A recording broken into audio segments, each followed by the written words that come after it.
Assalamualaikum warahmatullahi wabarakatuh. Perkenalkan, saya Ini Dwi Cipta Ningtyas dari Program Studi Ekonomi Pembangunan Fakultas Ekonomi Universitas Muhammadiyah Ponorogo.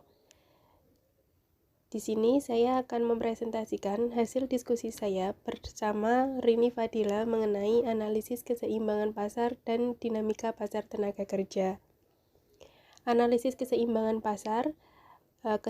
pasar atau equilibrium merupakan suatu keadaan di mana jumlah barang yang ditawarkan para penjual pada suatu tingkat harga tertentu sama dengan jumlah yang diminta para konsumen.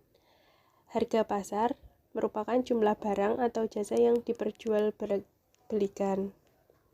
Bagaimana harga dan jumlah barang yang diperjualbelikan bervariasi sepanjang waktu tergantung pada bagaimana variabel-variabel ekonomi.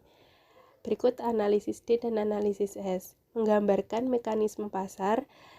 Mekanisme pasar, kecenderungan dalam pasar bebas untuk terjadinya harga atau perubahan harga sampai pasar menjadi seimbang atau DX sama dengan SX.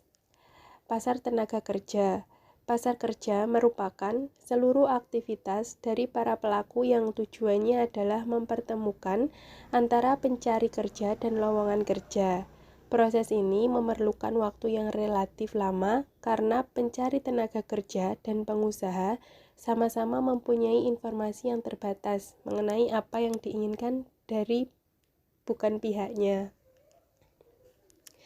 Kenyataan dalam proses mempertemukan pencari kerja dan lowongan kerja, pencari kerja mempunyai tingkat pendidikan, kemampuan, dan juga sikap yang berbeda. Setiap unit usaha menghadapi lingkungan yang berbeda, output, input, manajemen, teknologi pasar, maupun pasar informasi yang terbatas.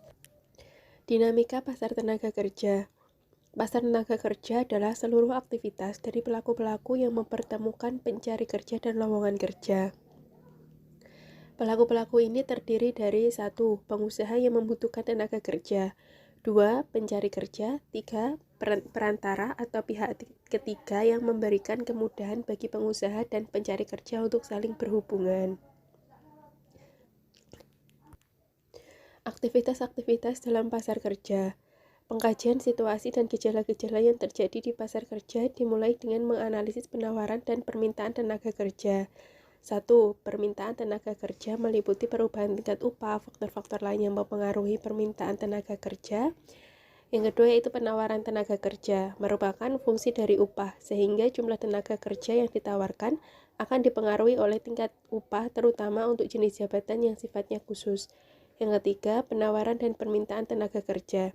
Titik temu atau equilibrium antara penawaran dan permintaan tenaga kerja akan terjadi apabila pada tingkat upah tertentu menerima pekerjaan yang ditawarkan kepadanya, dan di lain pihak pada tingkat upah tertentu pula pengusaha bersedia mempekerjakan tenaga kerja tersebut.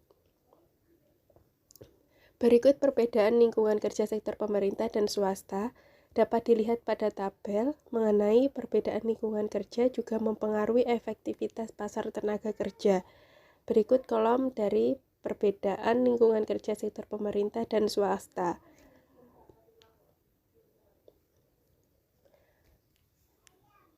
Mungkin itu saja yang dapat saya sampaikan. Apabila ada kesalahan kata, saya mohon maaf yang sebesar-besarnya. Wabillahi taufiq walhidayah. Wassalamualaikum warahmatullahi wabarakatuh.